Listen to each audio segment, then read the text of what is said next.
Y ahora vamos a presentar a nuestro tercer panelista de este primer día de Reflexión por el Perú. Quien nos acompaña como tercer panelista es el padre Raúl Pariamachi. El padre Raúl Pariamachi Fonseca es religioso y sacerdote de la Congregación de los Sagrados Corazones. Es maestro en teología y licenciado en filosofía. Es docente en el Instituto Superior de Estudios Teológicos Juan XXIII, la Pontificia Universidad Católica del Perú y de la Conferencia de Religiosas y Religiosos del Perú. Es también asesor nacional de la Pastoral Universitaria y presidente del directorio del Colegio Sagrados Corazones Recoleta. Lo recibimos con aplausos y estamos atentos a su ponencia.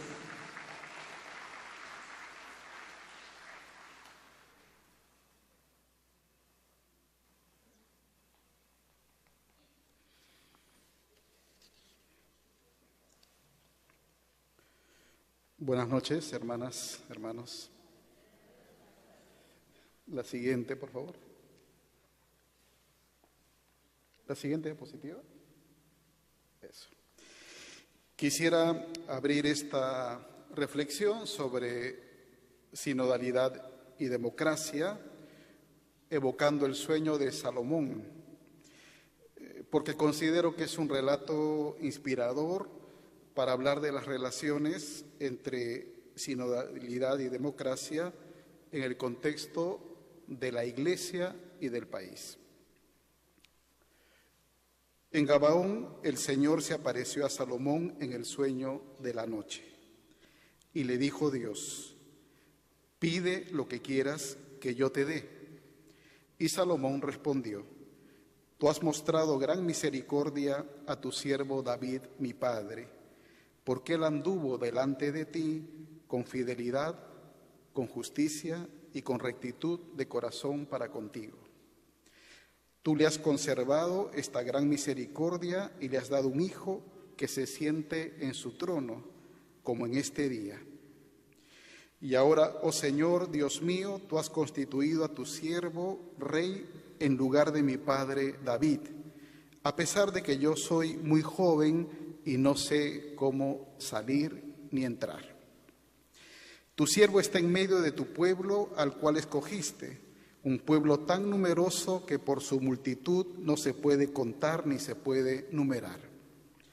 Da pues a tu siervo un corazón que sepa escuchar, para juzgar a tu pueblo y para discernir entre lo bueno y lo malo. Todos sabemos que Salomón es un joven que tempranamente tiene que asumir el gobierno del pueblo. No pide a Dios una larga vida, riquezas o la muerte de sus enemigos, sino solo un corazón que sepa escuchar, para así discernir entre el bien y el mal. Siguiente. El reconocido filósofo francés Michel Foucault insistía mucho en que en la Grecia antigua, clásica, el cuidado de sí mismo siempre estaba orientado al cuidado de los demás.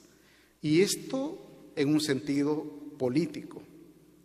Había que ocuparse de sí mismo para llegar a ser un buen ciudadano y un buen gobernante. En aquel tiempo recordarán que mucha gente acudía al oráculo de Delfos para recibir una palabra sobre su destino. En la entrada estaba escrito: conócete a ti mismo. Foucault interpreta el aviso como: ocúpate de ti mismo. Sin embargo, y esto hay que destacar, la tradición bíblica se enfoca más bien en la escucha como una virtud política, que es también un don que Dios concede a quien confía un servicio. Siguiente. Hace poquito me sorprendí leyendo un libro de Hartmut Rosa titulado La democracia necesita la religión.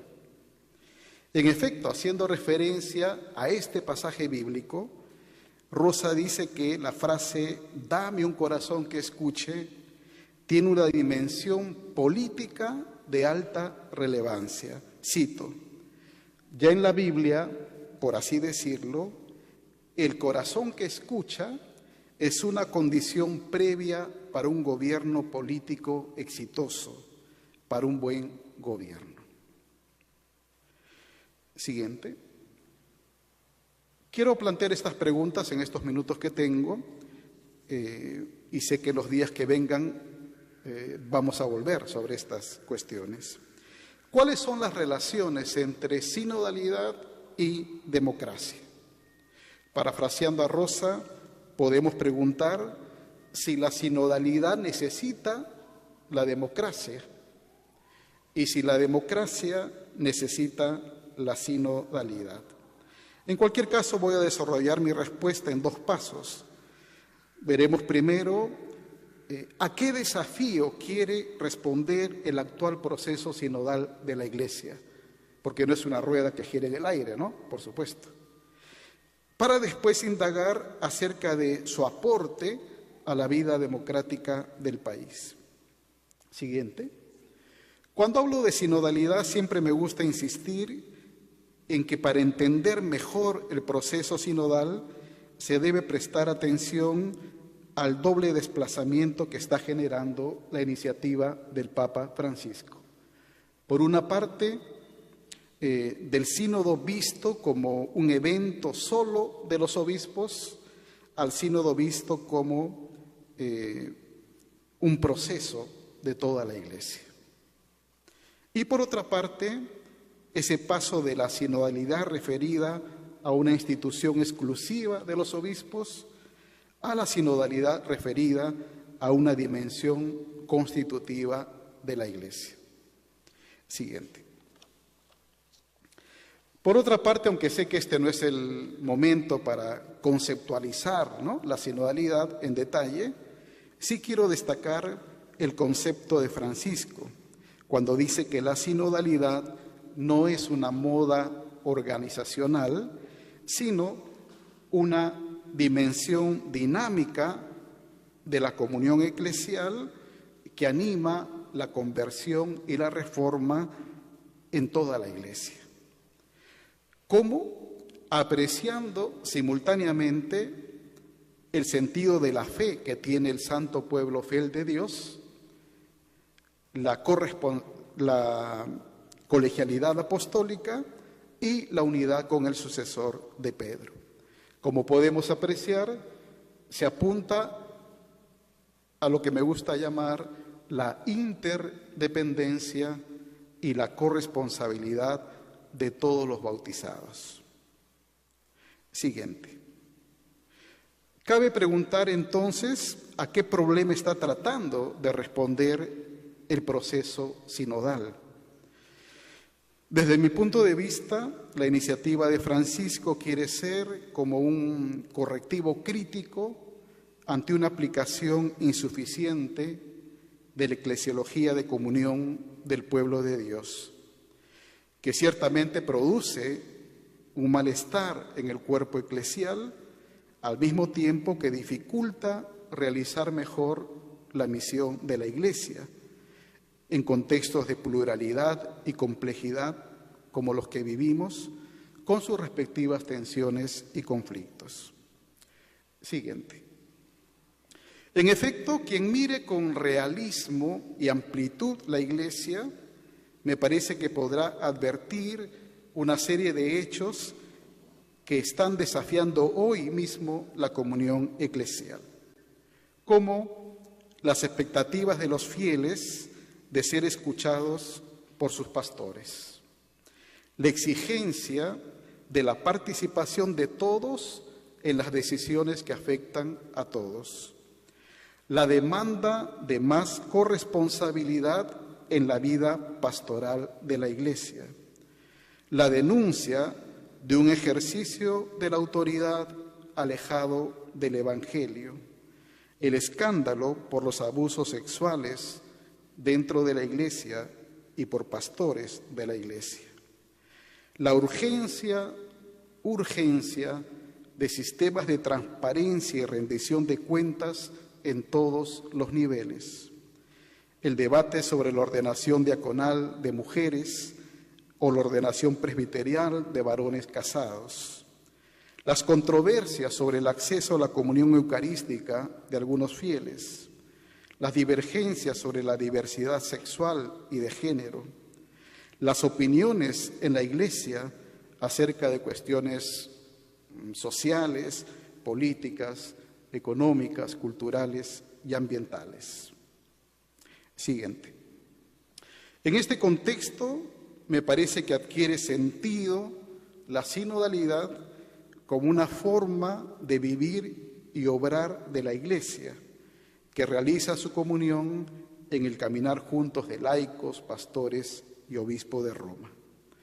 En esta línea, la conversión de mentalidades y la reforma de estructuras tendrían que facilitar, entre otras cosas, la escucha mutua, el discernimiento comunitario y la acción corresponsable, enriqueciendo la unidad en la diversidad de la Iglesia. Siguiente. No quiero dar el segundo paso sin decir algo acerca de la democracia en la Iglesia. Algunos fieles consideran que la sinodalidad pretende hacer de la Iglesia una democracia. No puedo discutir ahora este tema en detalle, que además es muy importante. Bastaría decir que la Iglesia no se identifica con la democracia como sistema de gobierno. Sin embargo, en nombre de la naturaleza propia de la Iglesia, su origen divino, su carácter espiritual, no se puede tolerar una vida eclesial con autoritarismo, exclusiones o corrupción. La naturaleza de la Iglesia sí admite formas democráticas, como decía el propio Joseph Ratzinger, quien, coincidiendo con otros teólogos como Hans Meyer o Karl Rahner, destacaba que la Iglesia posee sus propias tradiciones democráticas. Por ejemplo, solo como ejemplo, es imprescindible recuperar o introducir formas más democráticas para que los fieles participen en los procesos de toma de decisiones sobre la pastoral y la economía de la Iglesia. Para que la persona que ejerce una autoridad en la Iglesia rinda cuentas de sus actos a los demás. Para que las comunidades locales sean escuchadas por quien tenga que nombrar a los párrocos o a los obispos, entre otros casos. Demos entonces el siguiente paso, la siguiente. ¿La sinodalidad tiene algo que aportar a la vida democrática? El Papa Francisco decía que una iglesia sinodal es como un estandarte alzado entre las naciones, evocando Isaías 11:12. Por su parte, la Comisión Teológica Internacional señala que la sinodalidad se ofrece como diaconía en la promoción de una vida social, económica y política que esté bajo el signo de la justicia, la solidaridad y la paz. Siguiente. Como saben ustedes, hace pocos días se ha publicado el documento de trabajo para la segunda sesión del sínodo, que será en octubre próximo. En el número 20 se dice que el estilo sinodal de la Iglesia ofrece muchas sugerencias relevantes para la humanidad. La sinodalidad, puede ser fuente de inspiración para el futuro de las sociedades, precisamente en una época que se caracteriza por las desigualdades, la creciente desilusión con los modelos tradicionales de gobierno, el desencanto con el actual funcionamiento de la democracia, el predominio del modelo de mercado en las relaciones entre los humanos y la tentación de resolver los conflictos recurriendo a la fuerza en lugar del diálogo. Siguiente. Permítanme detenerme en un aspecto particular del aporte de la sinodalidad a la democracia, retomando este libro de Hartmut Rosa. Este sociólogo considera que en una sociedad cada vez más acelerada, alienada y agresiva, que perjudica a las personas y al ambiente, se necesita desarrollar la habilidad de lo que él llama la resonancia, un término que estamos usando esta noche, ¿verdad? Resonancia que expresa un modo de relacionarnos con el mundo, escuchar y responder. La democracia necesita un corazón que escuche las voces de los otros, que no pueden ser tratados como enemigos idiotas que deben ser silenciados. La resonancia es sentirse afectado, tanto por las armonías como por las disonancias, establecer vínculos y generar cambios, aceptando que no podemos controlar todo. Al respecto, deseo destacar que Rosa escriba que, cito, las tradiciones e instituciones religiosas, como las iglesias, tienen a su disposición narrativas, reservas cognitivas, ritos, prácticas y espacios en los que se puede cultivar y experimentar un corazón que escucha. La religión, dice Rosa, tiene el poder para, fíjense, desbloquear el sentido de lo que significa ser llamado. Como diría el Papa Francisco al comentar la parábola del buen samaritano en Fratelli Tutti, recuperar nuestra vocación de ciudadanos del propio país y del mundo entero. Entonces, la religión tiene el poder de desbloquear este sentido de sabernos llamados, también de ser transformados desde dentro y de vivir en estado de resonancia, sin el que es imposible que funcione una democracia viva. Por supuesto, también es posible que las instituciones religiosas se perviertan, ¿cómo no?, que se transformen en monstruos que silencian la resonancia y matan las relaciones. Siguiente. En definitiva, podemos concluir que una iglesia sinodal necesita asumir formas democráticas al servicio de la comunión y la misión. Y al mismo tiempo, una iglesia sinodal puede ofrecer modestamente a la vida democrática del país sus relatos, creencias, valores, prácticas y espacios para ensanchar el corazón que sabe escuchar. Hermanas y hermanos, somos testigos de la polarización, el tribalismo y la barbarie que amenazan la vida en el Perú y el mundo. Mal haríamos en reproducir dentro de la comunidad eclesial estas formas antidemocráticas que se niegan a escuchar, a integrar la autonomía de las personas, la pluralidad y la complejidad.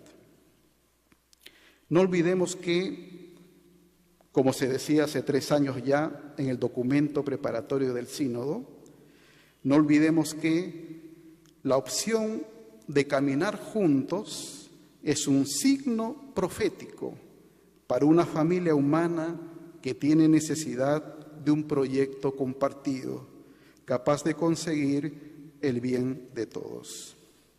Muchas gracias por su escucha.